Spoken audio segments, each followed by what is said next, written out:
یہی علم دراصل امیر اور باقی سب کے درمیان ایک لکیر کھینچ دیتا ہے۔ تو آج کی گفتگو سے یہ بات بالکل واضح ہوتی ہے کہ مالی آزادی کے سفر میں صرف دن رات محنت کرنا ہی کافی نہیں، بالکل بھی نہیں۔ بلکہ ان مالی اور قانونی اصولوں کو سمجھنا بھی اتنا ہی ضروری ہے جن پر یہ پورا نظام چلتا ہے۔ یہ جاننا کہ پیسہ کیسے کام کرتا ہے ایک بہت بڑی طاقت ہے۔ یقیناً۔ اس پر غور کرنے کے لیے ایک خیال یہ ہے کہ کیا مالی کامیابی کا راز زیادہ کمانے میں ہے یا زیادہ رکھنے میں؟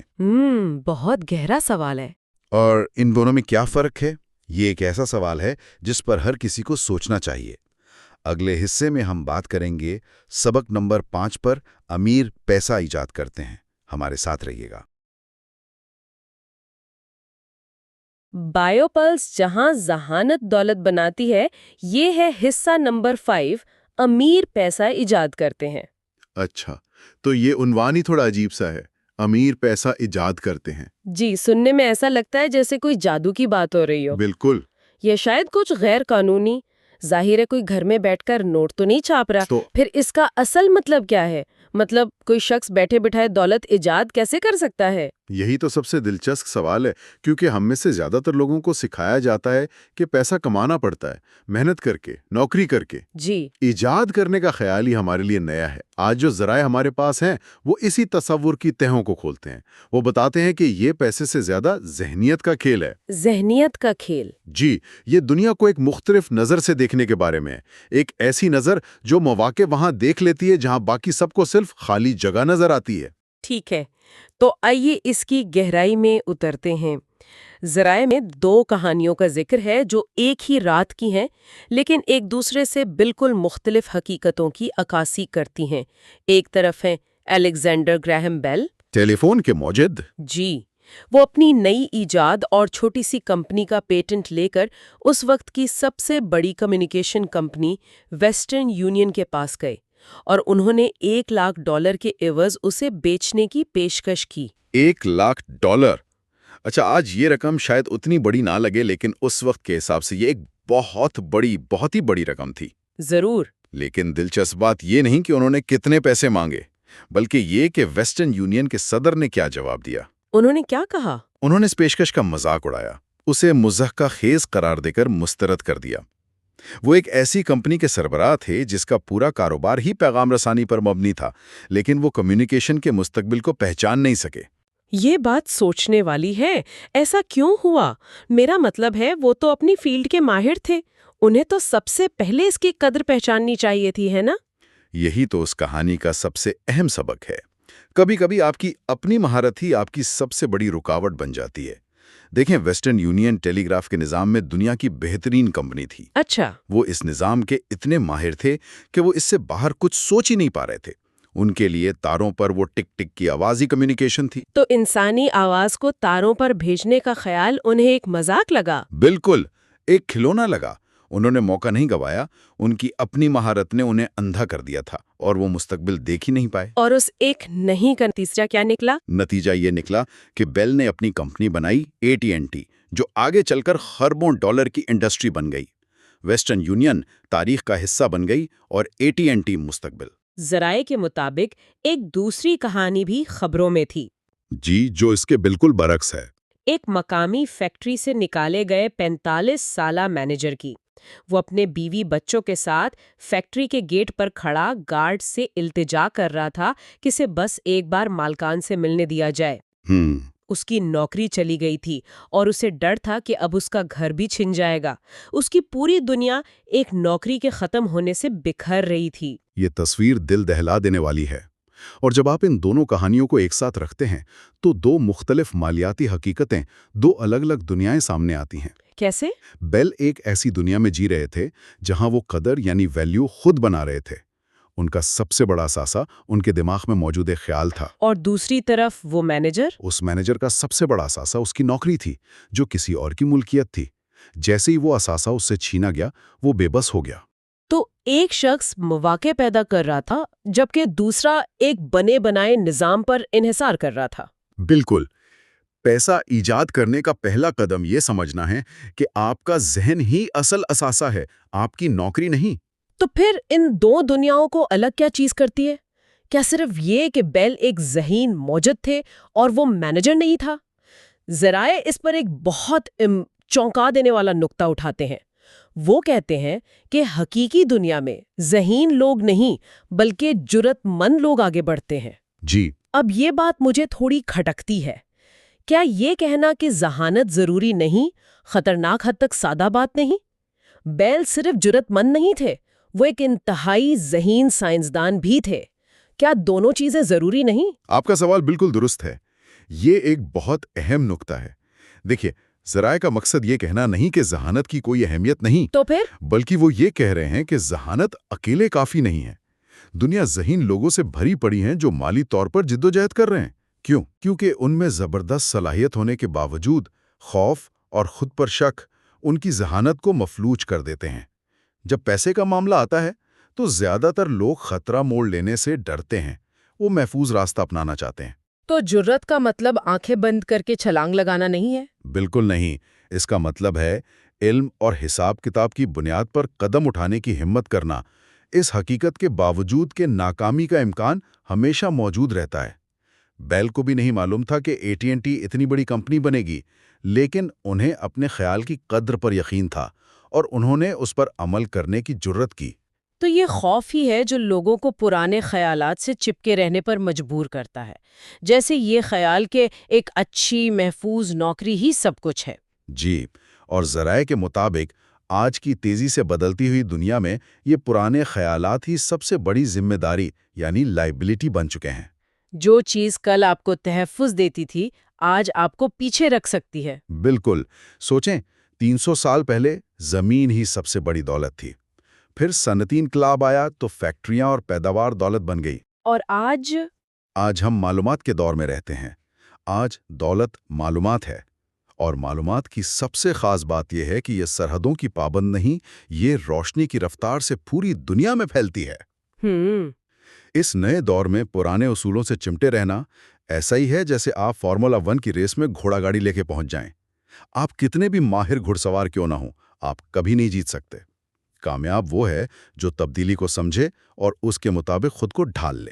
ٹھیک ہے، تو اگر ہمارا ذہن ہی اثر اثاثہ ہے اور خوف سب سے بڑی رکاوٹ، تو سوال یہ پیدا ہوتا ہے کہ کوئی اپنے ذہن کو ان مواقع کو دیکھنے کے لیے تربیت کیسے دے؟ صرف یہ کہہ دینا کہ جرأت مند بنو کافی نہیں، اس کی مشق کیسے کی جائے؟